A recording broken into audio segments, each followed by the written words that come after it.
असम की सियासत में एक नाम ऐसा है जिसे आप या तो पसंद कर सकते हैं या फिर नापसंद, लेकिन आप उन्हें नजरअंदाज नहीं कर सकते। एक ऐसा चेहरा जो अपने चाहने वालों के लिए गरीबों का मसीहा और अल्पसंख्यकों का रहनुमा है, तो वहीं अपने आलोचकों के लिए एक मौका परस्त और ध्रुवीकरण करने वाला बिजनेसमैन। ये नाम है बदरुद्दीन अजमल।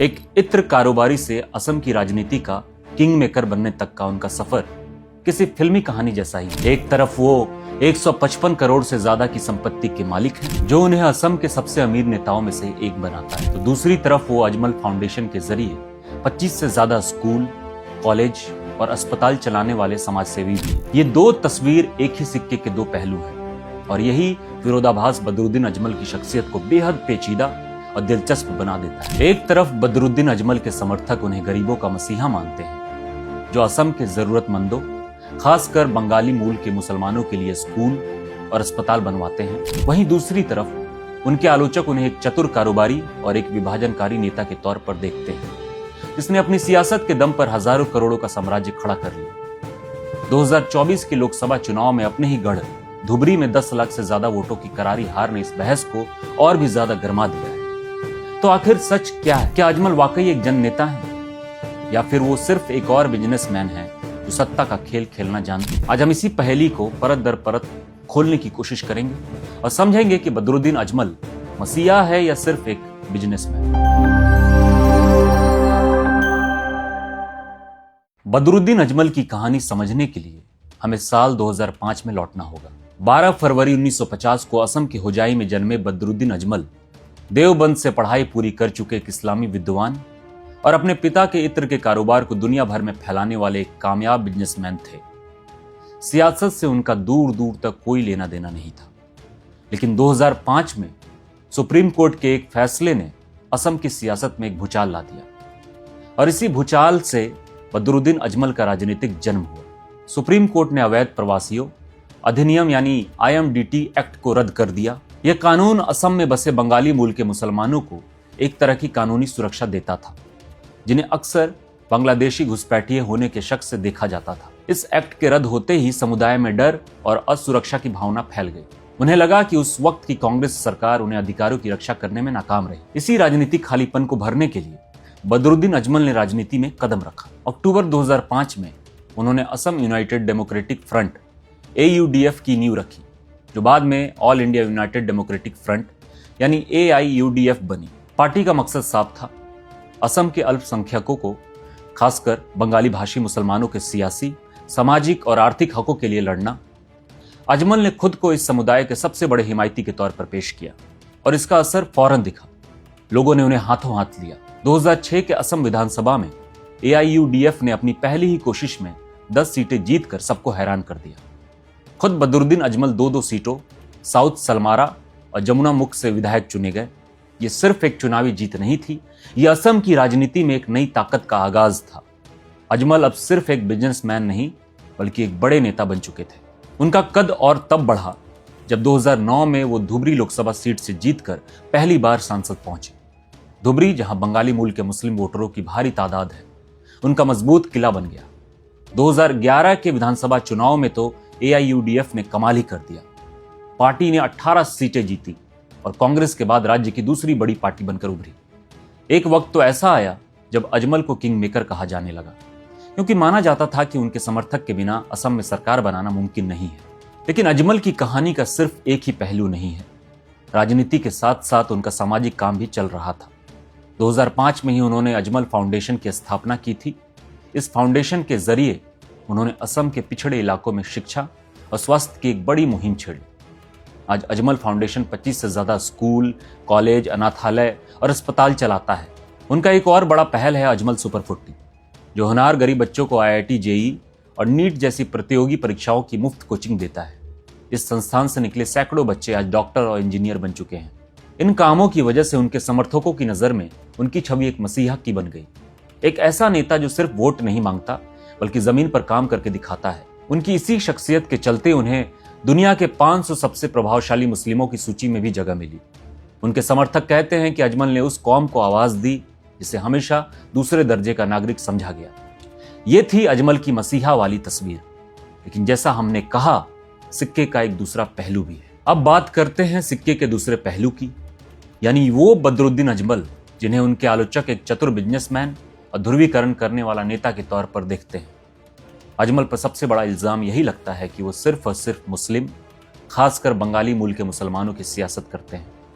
आलोचकों का कहना है कि उनकी पार्टी AIUDF का एजेंडा असम को धार्मिक आधार पर बांटना है। मजे की बात देखिए, भारतीय जनता पार्टी अक्सर AIUDF को कांग्रेस की बी टीम कहती है, जिसका मकसद मुस्लिम वोटों को बांटकर बीजेपी को फायदा पहुंचाना होता है। वहीं कांग्रेस भी AIUDF पर बीजेपी की बी टीम होने का आरोप लगाती है।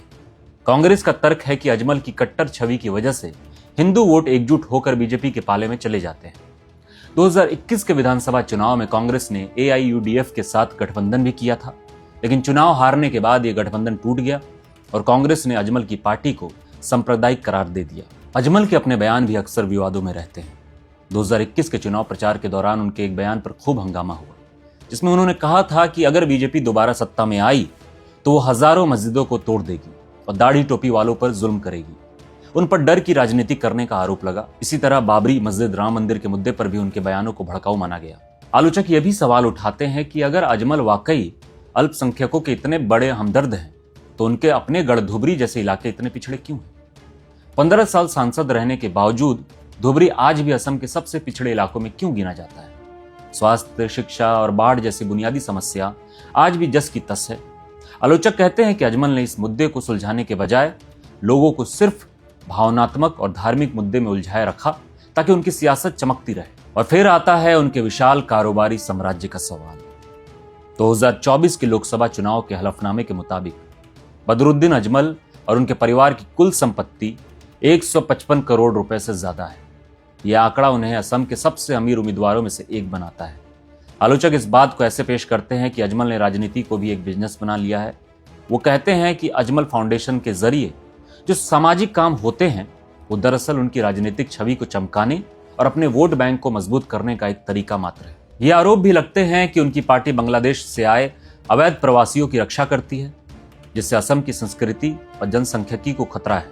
असम के मुख्यमंत्री हिमंता बिस्वा शर्मा ने तो अजमल को असम की अखंडता के लिए खतरा तक बता दिया था और उन्हें राजनीतिक रूप से खत्म करने को अपना मिशन बना लिया था। तो ये है दूसरी तस्वीर, एक ऐसा नेता जो धर्म के नाम पर लोगों को बांटता है, जिसकी प्राथमिकता विकास नहीं बल्कि वोट बैंक है, और जो अपने कारोबारी हितों को साधने के लिए राजनीति का इस्तेमाल करता है। तो अब हमारे सामने दो बिल्कुल अलग अलग तस्वीरें हैं।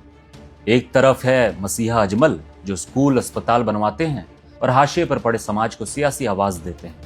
दूसरी तरफ है बिजनेसमैन अजमल, जो भड़काऊ बयान देते हैं और जिन पर अपने ही इलाके की अनदेखी करने का आरोप है। तो सच किसके ज्यादा करीब है? शायद सच इन दोनों के बीच में कहीं छिपा है। यह कहना गलत होगा कि अजमल जमीन पर कोई काम नहीं किया। अजमल फाउंडेशन के स्कूल और अस्पताल एक हकीकत है, जिनसे हजारों लोगों को फायदा हुआ है। यह भी सच है कि AIUDF के आने से पहले असम के बंगाली मूल के मुसलमानों को लगता था कि सियासत में उनकी कोई सुनवाई नहीं है। अजमल उन्हें एक मंच दिया।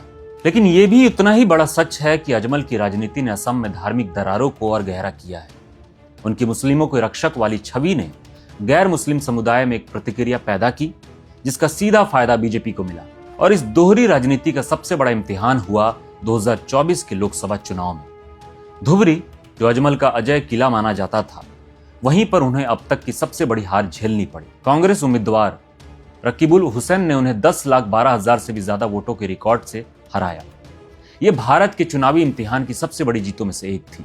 यह हार सिर्फ एक सीट का नुकसान नहीं थी, यह अजमल की राजनीति पर एक जनमत संग्रह जैसी थी। आखिर ऐसा क्या हुआ कि 15 साल से लगातार जिताने वाले लोगों ने ही उन्हें इतनी बुरी तरह नकार दिया? पहला बड़ा कारण था सत्ता विरोधी लहर। धुबरी के लोगों को लगा कि 15 साल सांसद रहने के बावजूद अजमल ने इलाके के विकास के लिए कुछ खास नहीं किया है। बाढ़, कटाव और बेरोजगारी जैसी समस्याएं वैसी की वैसी ही थी। दूसरा कारण कांग्रेस की कामयाब रणनीति थी। कांग्रेस ने मुस्लिम वोटरों को यह समझाने में सफलता पाई कि AIUDF को वोट देने का मतलब अप्रत्यक्ष रूप से बीजेपी को मजबूत करना है। कांग्रेस ने अजमल को बीजेपी की बी टीम के तौर पर पेश किया और यह नैरेटिव काम कर गया। तीसरा बड़ा फैक्टर थे असम के मुख्यमंत्री हिमंता बिस्वा शर्मा। कहा जाता है कि शर्मा ने ऐसी राजनीतिक बिसात बिछाई कि अजमल अपने ही खेल में फंस गए। राजनीतिक विश्लेषकों का मानना है कि शर्मा ने पर्दे के पीछे से कांग्रेस को धुबरी से एक मजबूत मुस्लिम उम्मीदवार रकीबुल हुसैन उतारने के लिए प्रोत्साहित किया ताकि मुस्लिम वोट बंटने की जगह कांग्रेस के पक्ष में एकजुट हो जाएं और अजमल हार जाएं। 2024 की यह हार अजमल के मसीहा और किंग मेकर वाले अभा मंडल के लिए एक बड़ा झटका है। यह हार दिखाती है कि अब शायद सिर्फ पहचान की राजनीति से काम नहीं चलेगा, लोगों को विकास भी चाहिए और रोजगार भी।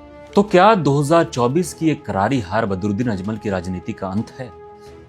अजमल और उनकी पार्टी ऐसा नहीं मानती। हार के बाद अजमल ने कहा है कि वो इसका विश्लेषण करेंगे और 2026 के विधानसभा चुनाव में मजबूती से वापसी करेंगे।